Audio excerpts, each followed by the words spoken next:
My soldier is Hardin Hall, and he is part of the 39th Company E. He died in active service, and he was the first one that passed away in active service. He was actually shot in the chest and killed in war in Georgia. After the war, he didn't have any occupation. He lived a peaceful life after. He got discharged for disability, and then he died when he was 75. These Greene County High School students are telling the stories of 32 students and 2 teachers who left Rippey, Iowa to join the Union Army in 1861. Because so many enlisted, the school closed behind them. 11 never came home. Their story wasn't widely known, even in Greene County. That changed, though, when history teacher Dina Boyd invited local historian Chuck Offenberger to speak to her class. She said, if you know of a local story that would be impactful to high school students today, this would be a good time to tell it. And so I told him about the Schoolboy Soldiers of Rippey, that's what I've always thought of these soldiers as. And that really got the attention. And so you can imagine the war breaking out. And if you're a pioneer building a new farm outside of Rippey, Iowa, how does this impact you? I mean, this is stuff happening in a whole other part of the country. A lot of them probably weren't 18 yet, and they still went off to fight. That was one of the first things I imagined was like the conversation they had where they told each other like, hey, this is a war that's going on, we should join. We weren't even a big towns, and then half the men go off to go fight. No farming or anything like that until they got back. They sacrificed their lives for what is right and for America. One source to find your information. To learn more, students turn to their community and to the Greene County Historical Society.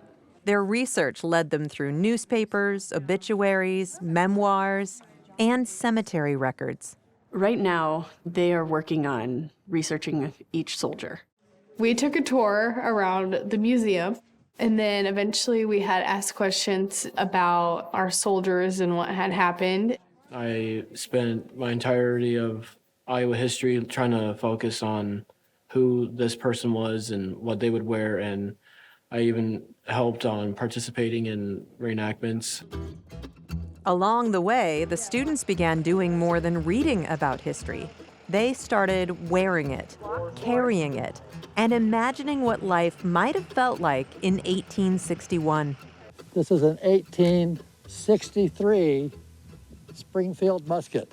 They really rise to the occasion when we leave the classroom, when we can get outside and actually march and step in the actual uniforms. That's the goal of history, is to try to put yourself in the shoes of somebody who lived then. Now, you have to have it just kind of stick by your foot, just hold it just like that, and tell your story. I mean, what school and what class, gets to reenact something like this? The new commanding officer has arrived. Everybody please meet Lieutenant Boyd. Well, today we're just kind of working on what the basics of how to handle a weapon, how to march in line and march as a unit.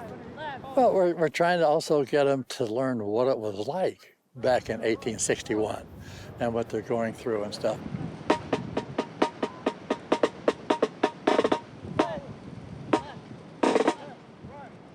The drum was to keep cadence.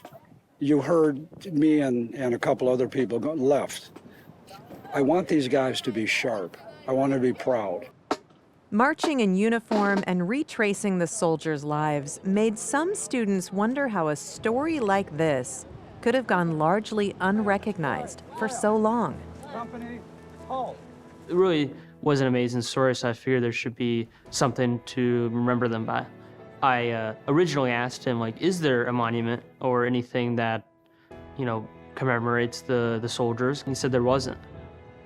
The students, their teacher, and members of the Greene County Historical Society formed a committee dedicated to honoring the Schoolboy Soldiers of Rippey. And the students' desire was to build a monument. And so the committee said, absolutely, let's do it. So it's going to be a 7-foot monolith, and there'll be etching of a soldier on one side and then kind of the history. I had helped with the sizing of the monument and where to place the words and where we should put the picture on it. I kind of volunteered almost to do the drawing on the monument, and it was kind of cool to me. Like, I was like, this is kind of insane. Like, I never get to do this ever again, and my work will be on something for a really long time, and that's just kind of like beyond what I can picture. This is going to be the location of where we put our second monument. I just think it would be really important to learn about this, especially on this type of day, and especially this year, because we're 250 years old, and we don't want to forget the past. My hope is that they have first a better knowledge of the Civil War and of local history and an appreciation for the people who walked on these very streets, because we wouldn't be where we are without those who have gone before us. Sleep on, sweet one, and take thy rest. God called thee home. He thought it best.